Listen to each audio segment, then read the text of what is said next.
دا ورو سوال کړی دی چې نن سبا دا میسیج ډېرې راځي د جمعې په ورځ دا خلک یو بل ته وایي جمعه دې مبارک شه او جمعه مبارک.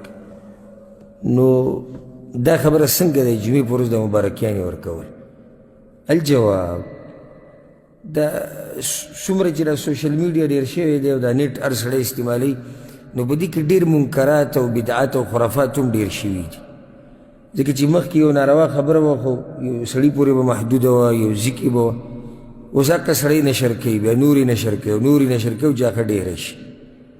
نو دا جمعې په ورځ دا میسیج یو بل ته لیږل جمعه مبارک یا چې میلاو شي یو بل ته وایي جمعه مبارک او جمعه دې مبارک شه، دا جملې د سلفو په وخت کې نه دي استعمال شوي.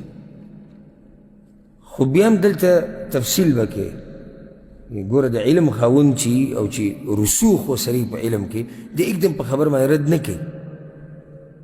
اگر دا بعض مولیانو کې هم داسې شتي او یا هغه د دین زده کوونکي طلبة العلم چې یو درجه دوه ووایي او یا یو څو کتابونه ووایي یا یو څو بیانونه واوري نو دی چې یو ټکی واوري بس بیا یو د ورځي داسې سم. اوس دا جمله د سلفو په وخت کې نه دی استعمال شوې خو بیا به کوم تفصیل دی.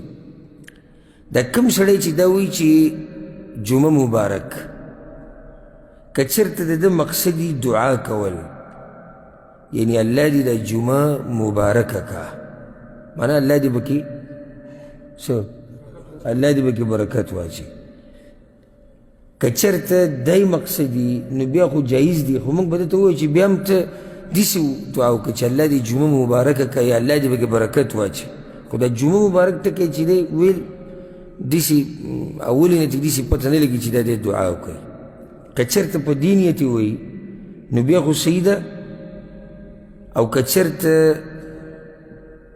دعا نه وي لکه دی خبر ورکوي جمعه مبارک لکه څنګه چې موږ یو بل ته وایو اختر دې مبارک شي نو بیا دا ناروا کار دی.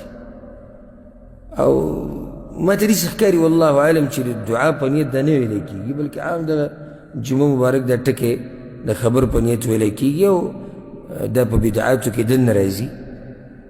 ځکه چې د سلفو په وخت کې دا قسم الفاظ نه دي استعمال شوي نو شرعي دلیل ته ضرورت لري او دلیل په دې خبره باندې نشته.